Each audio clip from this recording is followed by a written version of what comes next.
This story starts with a book. Fishing, the Coastal's Edition, published in 1987 by Michael.W. Marshall. The book is about the traditional fishermen of the UK, and Michael Marshall said it was inspired by my grandfather, Horace Holden.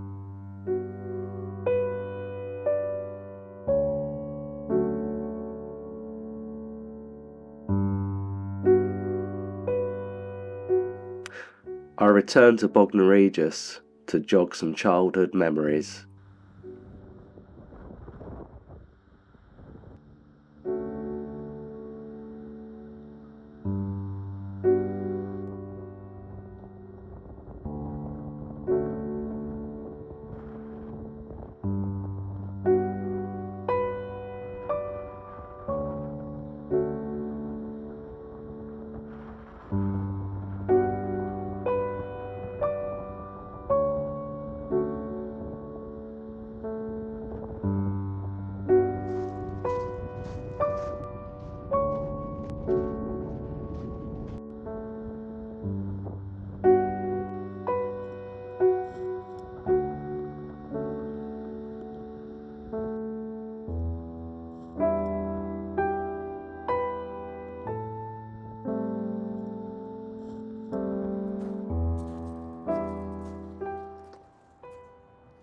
It's a very windy day in Bognor Regis, very cold too. This is the hut behind me where my grandfather spent 40 years fishing.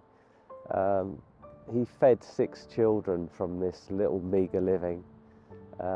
In Michael Marshall's book, he talks about the East and the West End fishermen. My grandfather's a West End fisherman. He was quite a quiet, unassuming man and used to fish with his son just out on the sea in front of this hut. During the Second World War, my grandfather served on a Royal Navy minesweeper. We shall fight in France. We shall fight on the seas and oceans. We shall fight with growing confidence and growing strength in the air. We shall defend our island, whatever the cost may be.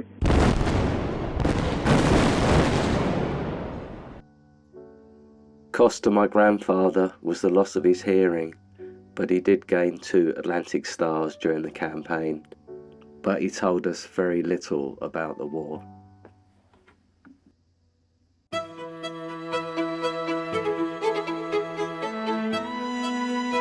My grandfather passed his skills on to my brother Morley Bickle, who also got a mention in the book.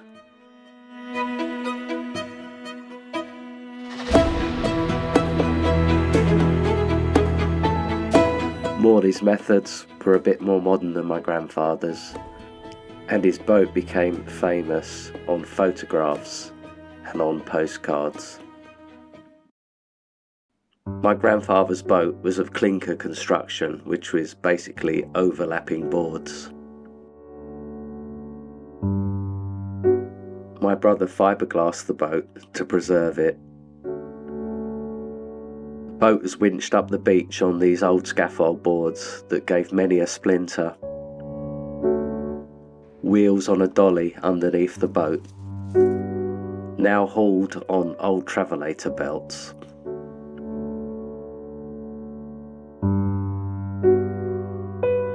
In the winter months, my grandfather would construct lobster pots from old willows, or withies as he used to call them. Originally the withies were collected locally, but then had to be sourced from Devon in the end. The lobster pot making made my grandfather famous amongst artists. Today the pots are made in factories and sold to fishermen. A large painting hangs in my mother's living room showing my grandfather carving cuttlefish bones. He sold them and miniature lobster pots to tourists from all around the world. He featured on postcards, and him and Raymond rescued canoeists and ended up in the papers. Also in the papers again, clearing away the flotsam and jetsam from the pier storm damage in 1964.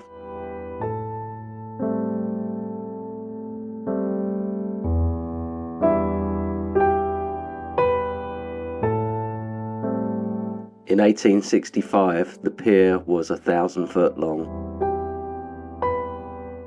but it was reduced to 300 foot long by storms in 1964 and 1965.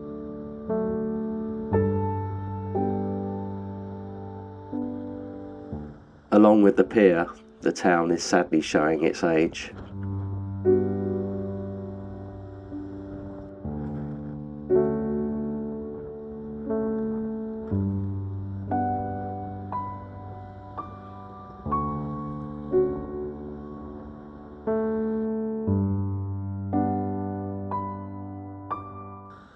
The Royal Norfolk Hotel is the last remaining embers of royalty visiting Bognor Regis.